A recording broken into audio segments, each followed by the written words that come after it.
قدرمنو کتونکو زه د وخت لپاره چنار کانفرنس هال کې موجود یم چرته چې د خصوصي ویکسینیشن مهم لپاره یو سیمینار جوړ کړی شوی دی چې د 9 کالو نه ونیسه تر 1400 کالو عمر پورې ماشومانو جنکیو ته به دا ویکسینونه کولی شي. دغه ویکسینیشن جنکۍ د کینسر مرض نه بچ کېدو لپاره کولی شي. په دغه سیمینار کې د ضلع مختلفو محکمو سربراهانو ګډون وکړو. راځئ چې واورو چې اډیشنل ډیپټي کمشنر امیر نواز او نور د صحت محکمو مامورین دې حوالې سره څه وایي.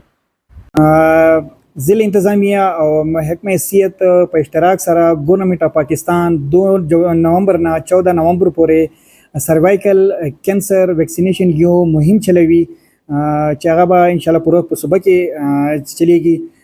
د په سلسله کې به د 9 کالو نه واخله د 1400 کالو پورې ماشومانو ته دا ویکسین لګي.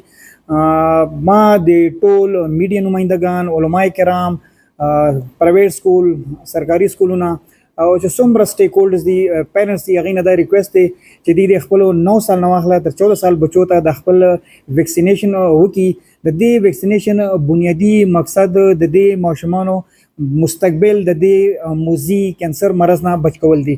پیپیلوما وائرس والا څه کم ویکسینیشن والا کمپین دی دغه کې کوپریټ وکي خپل بچو ته څه کم 9 سال سے 14 سال پوری دی هغه ته دا ویکسین خامخا ولګي دا ډیر زیات اهم دی او دا ډیر زیات مهنګا ویکسین دا او ګورنمنت د فری اف کاسٹ دا د ټولو ته لګي کایندلی کوپریټ وکوي چې دا ویکسین ولګوي دا دی ویکسین نه ټول ماشومان به لکه بچدانه خله څه کم کینسر دی سروایکل کینسر مو تخپل میډیکل جبه کې آیو هغه نه به بادشي دا ډیر زیات ضروری شی دی زه ټولو ته ریکویسټ کوم چې ټول کوپریټ وکړي.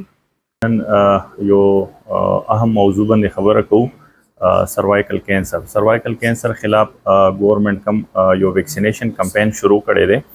نو زه صرف د یو ډیټا شیر کوم چې په ټولې دنیا کې مطلب په شپږم نمبر باندې ټولو کې کامن کینسر سروایکل کینسر دی او په ټولې دنیا کې زنانو کې د مرګ وجه دریم لیډینګ کاز په کینسر کې کم دی دا سروایکل کینسر دی.